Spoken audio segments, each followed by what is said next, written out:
আমি আপনি আমরা নামাজ পড়লেও দিন যাবে, না পড়লেও দিন যাবে, তবে এই দিন নয়, আরও দিন আছে। এই দিনই নিয়ে যাবে সেই দিনের কাছে। আমরা হেলায় খেলায় মেলায় দেখা গেছে নামাজও পড়ি না, এরকম লোক আছে না?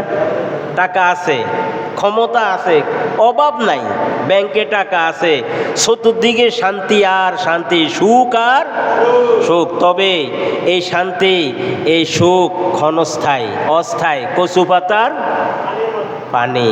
আপনারা ফেসবুক টেলিভিশনে বিভিন্ন মিডিয়াতে দেখছেন, আমাদের রায়পুরে একজন 3টা মেয়ে এবং মাকে একটা সন্ত্রাসী গলা কেটে হত্যা করছে।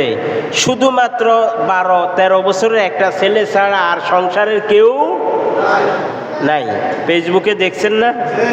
সুতরাং কে কখন চলে যায়, হয় এমনি অথবা হেমনে, এই দুনিয়া ছেড়ে যেতেই হবে। কুল্লু নাফসিন যায়কাতুল মাউত। সুতরাং যাওয়া যেহেতু লাগবেই, এই কারণে আমরা প্রস্তুতি নিয়ে যাব, ঈমান আর আমলের প্রস্তুতি নিয়ে যাব। ঈমান আর আমলের প্রস্তুতি নিয়ে যদি মাটির গর্ভে যেতে পারি, ঈমান আর আমলের প্রস্তুতি না থাকলেও যাওয়া লাগবে। যেই লোকে 1 ওয়াক্ত নামাজও পড়ে না, একটা রোজাও রাখে না, এমনকি বলে দেয়ার ইজ নো গড, আল্লাহ নাই, এরকম বলার মতো লোক আছে না? এই জাতীয় লোকেরও তো মৃত্যু হবে, আমাদের মৃত্যুও হবে। তবে ওই ব্যক্তি আর আমরা কবরে গেলে দোনোজনের কবর একরকম, কবরের বাঁশও একরকম, কবরের বরগও একরকম, হুজুরও এক এলাকার একরকম। তবে একজন মুমিন ব্যক্তি যখন কবরে রাখা হয়, তখন জান্নাতের বিছনা চাদর এবং বালিশ ওই ব্যক্তির জন্য আল্লাহর নির্দেশে ফেরেশতারা তার কবরে আনি বিছাইয়া দেয়। সুবহানাল্লাহ। অথচ কবরে উপরে বাঁশ আছে, এরপর বরক দেয়, এরপরে মাটি দেয়, আবার বর্ষা সিজনে পানি যেন না ঢুকে উপরে প্লাস্টিক দেয় না? আর নিচে কি? কিছু নেই। তাহলে নিচে কিছু নাই, শুধু মৃত ব্যক্তির কাপড়ের কাপড় ছাড়া আর কবরের ভিতরে কিছুই।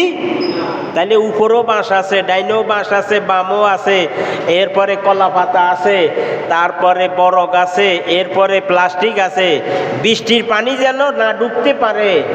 আর আমি আপনি যদি ঈমান আর আমল যদি না থাকে, তাহলে কবরে গেলে অশান্তি আর যদি ঈমান আর আমল নিয়ে যেতে পারি, তাহলে সেখানে জান্নাতি বিছনা চাদর আল্লাহ তাআলা বিছাইয়ে দিয়ে, বালিশ দিয়ে বলবেন নাম নাম কা নাউমিল আরুস, যে এক শ্বশুর বাড়িতে নতুন দুলা যেভাবে ঘুম যায়, ওগো আল্লাহর বান্দা দুনিয়াতে কষ্ট করছো, এবার ঘুম যাও, একই ঘুমে কিয়ামত।